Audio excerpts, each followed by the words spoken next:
Who are the 10 brilliant minds that have revolutionized Formula One? Perhaps more than once one of these guys. The history of the category is marked by brilliant minds, people who thought, as coaches like to say, outside the box. Geniuses who in the past, with ruler and square, nowadays with case, 3D, printer, clay, etc. They performed true miracles and operated revolutions, or let's say mini revolutions, and completely changed the way a Formula One car is built from then on. It's about them, 10 of these geniuses that we will talk about today on Splash and Go. Let's go.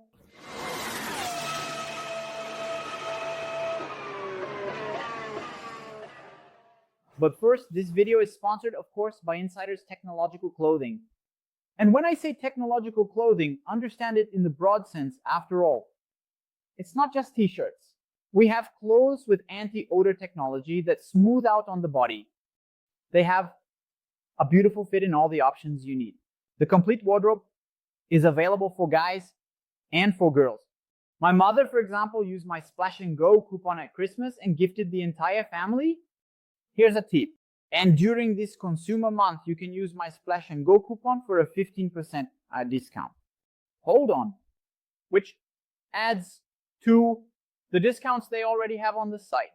Therefore, the deal can come out 35 less. 35 for you. Less, I'm setting you up for success. Take my coupon, go there and step out in style. No more excuses. We'll run into each other on the street sooner or later. And there's a good chance you'll find me wearing Insider because it's comfortable, always neat and nice. Stick with me and you'll pass the year. Stay in the first comment. Link also in the description. Splash and Go is my coupon. Go straight. Look nice, all right? So that's it. Let's continue. First of all, criteria. I've already made a video around here about the revolutions in the history of Formula One. And here we are going to talk about some people, but of course they are the most evident names at the top of an extensive pyramid of many dozens of employees who worked to conceive a brilliant car or ideas that were implemented in several cars in succession. We don't want to be unfair to anyone here, but our list of 10 brings the more or less consensual name behind one or some ideas, all right? Especially because there are cars whose parentage is disputed, like the MP44 of Senna and Prost in 1988, which is a source of contention between Ford Murray and Steve Nichols. Anyway, that's a topic for another video. So, I established that to be on our list, it's essential to have done something mostly attributed to him and or his leadership, which won and or revolutionized Formula One. Sometimes both things, okay? And the first of them?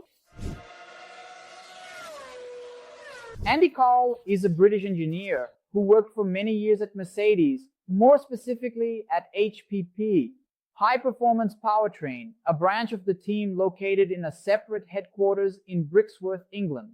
Born in 1972, Cowell studied mechanical engineering at the University of Cambridge in England. He began his career at Ilmor, which was later absorbed by Mercedes in 1997. Remember Ilmor? That's right. It was an engine tuning company named after the founders, Mario Ilian and Paul Morgan, hence Ilmor. It might be worth making a video just about the great engine tuning companies. And here we are talking about Mechachrome, Mugen, Cosworth, and many others. Hold on, I gave a spoiler there. Another one of these is coming up on our list. Anyway, in 2004, he then joined Mercedes High Performance Powertrain. This unit of high-performance engines, Mercedes high-performance engines that go into competitions. There he was an engine development engineer until he reached a leadership position in the same company in 2013. Under his leadership, Mercedes hybrid engine project took the lead and caught the entire Formula One off guard.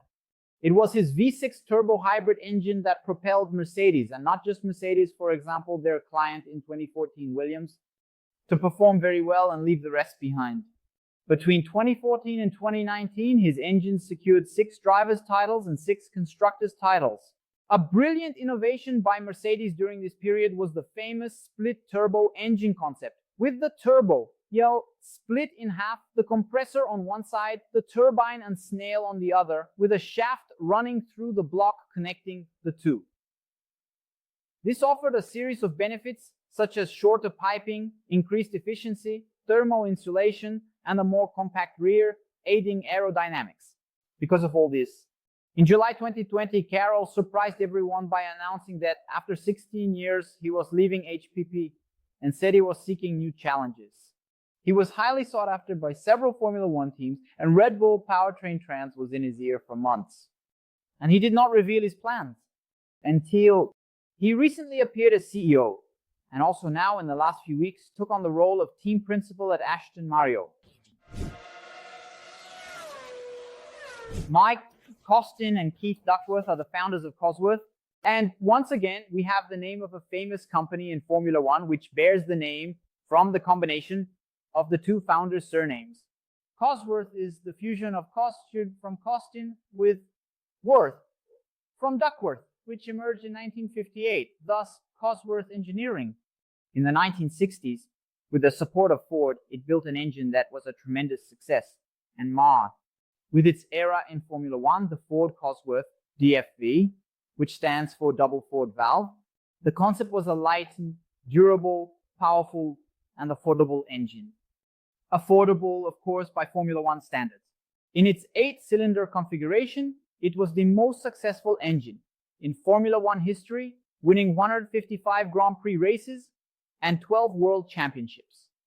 Between 1968 and 1985, when its last variant left the tracks, Costin and Duckworth were also pioneers in using things that today are the bread and butter of producing a racing engine. But at the time were like, wow, I never thought of that before. Lighter materials, engine design considering aerodynamics, electronic fuel injection, which would revolutionize Formula One and also other categories where their engines raced. After Duckworth's death in 2005, Cosworth continued making Formula One engines until 2013, when it decided to focus on other motorsport categories, leaving Formula One aside. Coincidentally or not, it's no coincidence when hybrids came in, which are very expensive. It is impossible to talk about Formula One and motorsport in general without mentioning the importance of Cosworth from the 1960s onwards, especially because it still has a presence in motorsport today. Rory Byrne is a South African designer with a long history in Formula One dating back to Toleman with Ayrton Senna, yes, and also through Benetton and Ferrari with Michael Schumacher. He was born in South Africa on January 10, 1944, and began his automotive career at Lotus in 1973. He worked on various projects under Colin Chapman's umbrella and then moved to Toleman, which became Benetton. And from there, they left in 96, along with Schumacher heading to Ferrari. At the Italian team, the Red Team, he was responsible for designing Schumacher's cars from 98 to 2006. And with them, the German won 5 World Championships and Ferrari took 6 constructors' titles. At the end of 2006, he announced, "I'm quitting everything. I'm going to set up a diving school in Thailand. Goodbye to you all." But he continued, having some connection with the industry, specifically automotive, working on projects for Pininfarina, the famous Italian design studio, and for Abarth. To this day, however, he serves as a senior consultant for Ferrari on projects and is on Maranello's payroll. The 7th on this list has a very strong connection with the previous one, Rory Byrne. Ross Brawn was born in 1954 in England, in a city that I'm not sure I can pronounce. Ashton underline. I think that's it, but it's not the underline of a nickname. He began his career in Formula One in 1978 at Williams. And there's a photo of him, editor. Look for it, you'll find it on the pit wall near Frank Williams and Patrick Head. He went through several teams, including All Arrows, Haas, Lola, which has nothing to do with today's Haas. But it was an American project in F1 which lasted a short time, and then he moved to Benetton. But before that, he made championship-winning cars for Jaguar in Group C. He worked at Benetton with Schumacher in 94 and 95. And just like the previous one on this list, Rory Byrne was brought by the German to work and wear red. At Ferrari, he brought in a key figure to ensure that Byrne's designs were executed perfectly and that the mechanical part worked. And fundamentally, that the team worked very well on strategies. When Byrne retires and Schumacher as well, Ross Brawn announces, "I'm taking a sabbatical." he goes home to fish. It doesn't take long, and he returns to be the team principal, then at Honda in Formula One. And then Honda, pulled the plug on the team in 2008, leaving him to take on the mess with Nick Fry. They buy what was left of the team, and the rest would be history. Because the team was under the name Brawn GP, would win the 2009 championship and then be sold to Mercedes. Imagine if he didn't make money, he bought a team for £1 and then sold it to Mercedes. He would stay with the team that had been his until 2012. And then he left to work with Formula One as a technical consultant, helping to draft the regulations along with the FIA. Today, he is retired, but his contribution to Formula One, from a technical standpoint, is extensive. Patrick Heddy is a British engineer born in 1946 in the city where there is an air show, the famous Farnborough. After studying mechanical engineering in London, he joined Lola in 1968. Lola was a manufacturer of racing cars, in addition to Formula One, designing projects for Can-Am, Indy, Formula 3, Formula 2, Formula 1600, Formula Ford. In 1977, he went to work at Williams, quickly becoming a partner of Sir Frank, who needed someone to competently handle the technical side. And it was only after Patrick Heddy's arrival that Frank's team became a serious team. Under his command, in the technical area, the team won 9 Constructors' Championships and 7 Drivers' Championships. He was known for his ability in technical innovations, but was even more known for his ability to copy better than what others were already doing. And in Formula One, that is a very important thing. Understanding what the competitors are up to and improving, wow, it's a real advantage. He was responsible for coordinating and bringing to life, for example, the active suspension project. It started back in the 80s and led to winning cars in 92 and 93. I have already told this story in detail in this recent video here. He was criminally charged for the Imola accident in 1994, which took Ayrton Senna from us. And he admits that he was deeply affected by the tragedy, as no one makes a race car to kill drivers, especially the greatest in history. He stayed with Williams until 2011 after 34 years, directly involved with the technical side of the team. It can be said that after his departure, Williams took a long time to find its direction, if it ever did. You might be surprised to see Adrian Newey appear in the 5th position on this list, but Newey doesn't quite the 4 that are still to come, because he is a guy who didn't exactly invent new things in Formula One. He was born in 1958 in Stratford-upon-Avon, England. He studied aeronautical engineering at the University of Southampton in England. As a graduate in 1979, he quickly joined the Fittipaldi team in 1980. From there, he went to March, was fired to tell this story here. Then he worked at Williams, left because they didn't give him what he needed. Shares in the company that had been promised, in addition to changing drivers without consulting him, something that, according to the contract, he had the right to have a say in, and there he made winning cars. He won the Constructors' title in 92, 93, 94, 96, 97, even though in 97 he was no longer there, but the car was his concept, the FW19. The last champion from Williams, in fact, to this day. He fought in court throughout the entire year of 97 and was already designing the McLaren car for 98, and he won there. Constructors and Drivers in 98 and Drivers with Hackney also in 99. He would make good cars for Rondini without winning anything else because Harry Byrne and Ross Brown, plus Schumacher, they were dominating, winning everything at the start of the 2000s when he was drawn to a project by an energy drink manufacturer, a certain Red Bull. He would make winning cars again in 2010, 11, 12, and 13 with Vettel. He would see Mercedes and Andy Cowell's engines sweeping the competition between 2014 and 2021, and then he would again secure victories in the ground effect era of 22-23, but didn't win in 24. But Verstappen became a 4-time champion. And now, at the time of recording this video, he is 2 to 3 months away from becoming a partner, which is what he always wanted to be at Williams and wasn't given the chance to have a say in the technical area of a Formula One team. And many people suspect that a super team could emerge at Aston Martin with Alonso or maybe Verstappen, and then at the wheel, Newey cannot be left out of a top 5, top 3 of the greatest technical minds in the history of Formula One, possibly the greatest. But here I favored those who revolutionized the category. Nothing against Uncle Adrian. Ford Murray is another famous Formula One designer who was born in South Africa in 1946 in the city of Durban. He began his career at Brabham in 1973.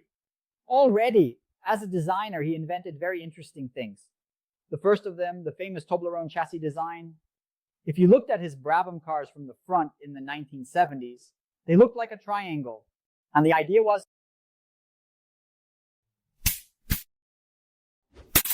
the principle of that was very simple. The fuel tank was on the side of the cockpit, so what if we put more weight lower down, favoring the center of gravity? We are the ground. But that was just one, and it is far from being the main evolution by Murray. Basically, we owe him, along with Nelson Piquet, the cleverness of thinking about pit stop strategies. I've already talked about this. In this video here, explaining how they had the insight to think, we don't need to start with a full tank. We can start with half a tank, go faster than everyone else, make a pit stop, and come back in front. It's worth taking a look because, of course, this was considered before making pit stops that worked, which no one else did. At Brabham, after several brilliant inventions, he was taken to Ron Dennis to be the technical director at McLaren, replacing a heavyweight, John Barnard, who is also on this list. And he would stay there until 88, 89, when he leaves to create the McLaren F1, the team's first road car. In that year, he continues to work on his road cars to this day. The T50 project is famous.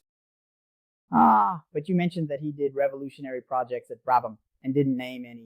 All right, I'll mention one before we wrap up with Murray.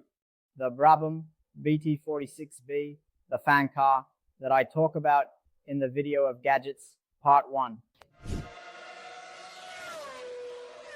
John Cooper might be a name that many people haven't heard of, which in itself is a cardinal sin, but we're here to educate those who don't know. Born in 1923, he joined the Cooper Car Company, his family's business, to work with his father after serving in World War II in 1946. The company, founded by his father, was and continued to be famous for designing lightweights, compact, and yet very fast racing cars. When Formula One was created in the 1950s, Cooper quickly decided to enter the premier category of motorsport with their T20 model. In 1957, after struggling quite a bit, the revolutionary T43 appeared, the first Formula One car that did not have the engine in the front, but rather behind the driver. The plan was to have a better weight distribution, a smaller and more compact engine, which would mean the car didn't need as much raw power. Because a light car, as Colin Chapman says, hold on, is faster everywhere, while a heavy car, even with a big engine, is only fast. On the straights, it was the beginning of what I usually call here the revolution of the pen being mightier than the sword in Formula One. The pen, light and compact cars, the sword, gigantic engines. With the T51, Jack Brabham wins the 1959 championship. He would still win in next. Brabham's double championship car, the T53, was also the first Formula One car to use disc or brakes. Another revolution. And Cooper appears so high on this list because it's impossible to think of a modern race car and not see its direct influence, lightness, rear engine, better weight distribution. John Barnard was born in 1946 in Wembley, England, and studied at South Bank University. He began his career in 1973 working at McLaren under the guidance of Gordon Coppock, the guy who made the McLaren M23, for Emerson Fittipaldi in the 74 championship. The foundation of this project would also win the 76 title with James Hunt. From there, he would go to the United States to work on winning cars in Indy with Parnelli James and later with Chapman. His success caught the attention of Ron Dennis, who intended to merge his Formula 2 and Formula 3 team, Project 4, with Ted Meyer's McLaren, which was declining. And Mobro thought, we need to change the management of this business here. It was the perfect marriage, and Barnard became a partner at McLaren with Ron Dennis. His first major project in this new phase was the revolutionary MP41, the first car with a monocoque, entirely made of carbon fiber in Formula One. And that was a revolution that initially was the subject of ridicule from the rest, because no one believed that something like that would work. And it worked. Carbon fiber was 5 or 6 times lighter and 5 or 6 times stronger than steel. So what about aluminum? Barnard revolutionized Formula One, not just because of this, but because of the pursuit of perfection in car execution. Read his book. It's funny when he tells the story. When he went to work at Ferrari, hold on, I'll get to that, it was impossible to swap a part from one car to another because there was no standard. The suspension arm of one car wouldn't fit another simply because each car was different, each was a different size. At Ferrari, after hammering away at all these essential processes for the Italians, he even had the audacity to introduce the semi-automatic gearbox, which won in its debut race in Rio de Janeiro in 1989. It goes without saying that this also changed Formula One. He left there on bad terms, which is a pattern in Barnard's career, and went to Benetton, where he invented the shark nose, which also influenced Formula One design from then on. His career continued with a few other teams without much prominence, and today, Barnard makes carbon fiber furniture. The last on our list, obviously I doubt you haven't guessed it, is Colin Chapman. Born in 1928, and a former aviator of the Royal Air Force, the British Royal Air Force. And this information is not here by chance because it was from aviation that Chapman repeatedly revolutionized Formula One. First of all, with the use of the monocoque, a concept he brought from aircraft fuselage, which transformed the entire chassis into a single piece. This concept, which Barnard from the previous topic would implement for the first time in carbon fiber, from the monocoque concept, he then moved on to another revolution, transforming the engine and gearbox into structural parts of the car, reducing weight and lowering the center of gravity. He was the one who brought to Formula One the wings that Jim Hall used with the Hall Chaparral and Can-Am. Later on, the side pod would appear with the radiators moving from the front to the sides, the ground effect. He would also encourage the use of active suspension, at the time called synthetic shock absorber, and a dozen other micro-inventions that Lotus, under his leadership, brought to Formula One, making it impossible to close your eyes and think of a Formula One car without imagining something conceptually that came from Colin Chapman's mind. That's why he is the first on this list, even though he is by no means the greatest winner of it. Did you like our top 10 geniuses? I tried to fairly cover all parts of a race car: design, manufacturing, engines. Anyway, comment here if you like a name that didn't appear. We know we can make another list. So this was another episode of Splash and Go on YouTube. I hope you enjoyed it. Leave a like because it's free. It costs nothing, you know. It helps the channel a lot. Do me this favor, do us this favor, and don't forget to gift us with your hype, which is essential for us to keep growing rapidly as we have been. I always mention here with you, our audience, and also with sponsors, that we have the best Formula One audience in Brazil, because you ask questions, are interested, leave a like, which is free, costs nothing every time I ask. We have more likes, more comments, and more hype on this new YouTube tool, channels with 10, 12 times our number of subscribers, because you are to receive notifications of all our content. We have WhatsApp and Telegram channels, and also now on Instagram. Notification group focuses and starts receiving a message as soon as I publish more content, so you don't miss anything. We also have our social networks: Instagram, Twitter, Telegram, TikTok, and also my personal Instagram, Rodrigo_Splash and Go. There's content there all the time. The handles are being shown here. The links are down below in the description. All right. So that's it. Thanks.